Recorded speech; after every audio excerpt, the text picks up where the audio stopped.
Peace and blessings is real. Peace and blessings is real. Peace and blessings is real. First and foremost, want to give all praises, glory, and honor to our Heavenly Father, Yahweh, through His only begotten Son, Yahweh Shai, for allowing this word to come out. And I hope you sincere brothers and sisters are truly edified by tonight's word. And the name of the word tonight is going to be called Biblical Law number 20, Do Not Take Revenge. All right, there are 613 laws, including the 10 Commandments.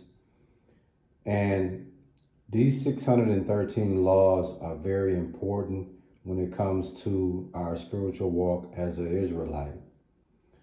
And these laws were put in place because it allows us the blueprint. It allows us the understanding, the instructions, the path of how we need to conduct ourselves and how we go about our business as we go on this journey of this spiritual journey. Okay, things happen in life, and the thing about the Bible is there's for most scenarios and things that you'll go through in life, there's a biblical reference on how you deal with those things. Okay, and today I want to speak about biblical law number 20, which is do not take revenge. It's a very important law because it's very easy for us to do just that. Take revenge. And you rarely hear people talk about not taking revenge. You always hear people talk about revenge, but you rarely hear someone say, hey man, don't take revenge on that. Just chill and relax. So those that are spiritual, or those that are trying to live the best they can be as a spiritual law-abiding citizen, I hope that this biblical law number 20 helps you if you find yourself going down the road of taking revenge on someone. We're going to come to you in Leviticus 19, verse 18, and it reads, Thou shalt not avenge nor bear any grudge against the children of thy people, but thou shalt love thy neighbor as thyself. I am the Lord, who we know as Yahweh. Okay, what you see on the screen, this is exactly what it looks like when you in revenge mode. 99% of the time when people are in revenge mode, this is metaphorically what that looks like.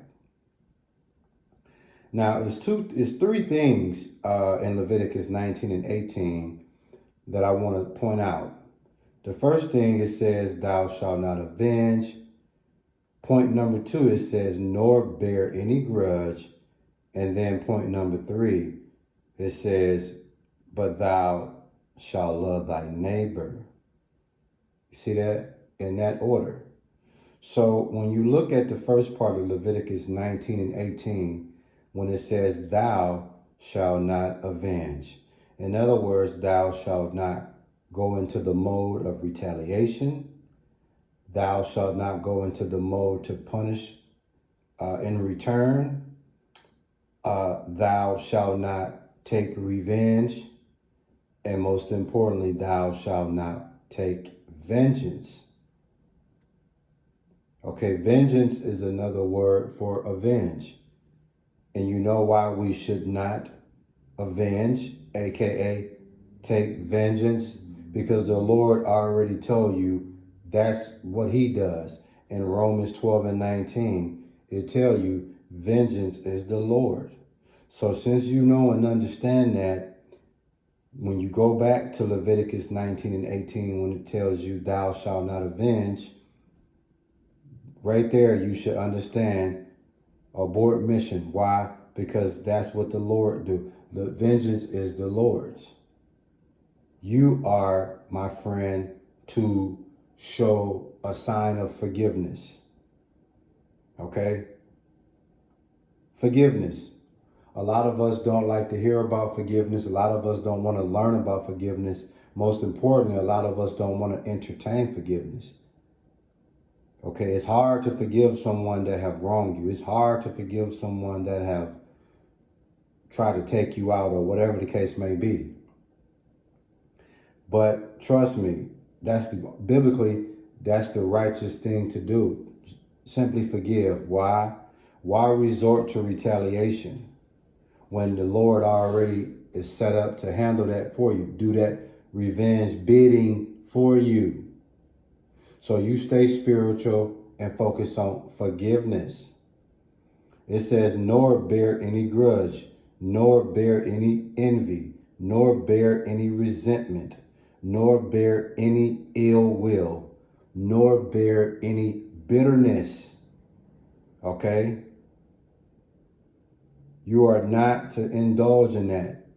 And it's very easy to prescribe to envy, grudge, resentment, ill will, malice, bitterness. It's very easy to prescribe to that when someone has wronged you.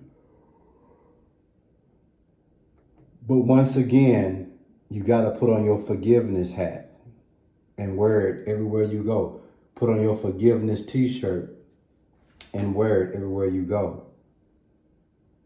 It says, not against anybody in particular, but it says, thou shalt not avenge nor bear any grudge against the children of thy people, which is your fellow Israelites, which is your fellow brothers and sisters, man.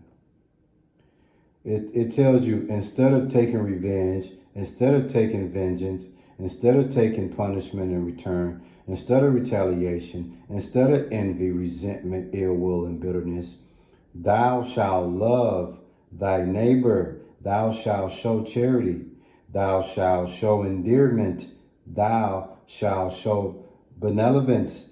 Thou shalt show kindness to thy neighbor as thyself, as you would to yourself. And this is what the Lord is commanding. Okay? Love. That love is so undervalued and underappreciated today. It don't even make no sense, man. Look on the screen. Do it look like this individual is demonstrating love? Of course not. But love is very dear, very important to Yahushua. Why? Because it was centered around his two greatest commandments, which he speaks about it in Matthew chapter 22, verses 37 through 40. The greatest two commandments is centered around love. So if you can muster up love in your heart and forgiveness, man, you'll never worry about breaking biblical law number 20. You'll never get in the state of taking revenge. You won't have to when you got love and forgiveness in your body, in your soul, in your heart, mind. If you don't hear nothing else in this word this evening, brothers and sisters, think about love and forgiveness. If you can subscribe to that, no matter who wrongs you, how they wrong you, you'll never worry about avenging and bearing a grudge, because the Lord has already got that covered. Stay in your spiritual lane and just continuing to show love and forgiveness, man. And that's real. I hope you sincere brothers and sisters, man, were truly edified by this word. And we give all praises, glory, and honor to our Heavenly Father, Yahweh, through his only begotten Son, Yahushua, for allowing this word to come out, man. Stay prayed up and keep Yahweh through his only begotten Son, Yahushua, first in everything you do, man. Shalom. Word.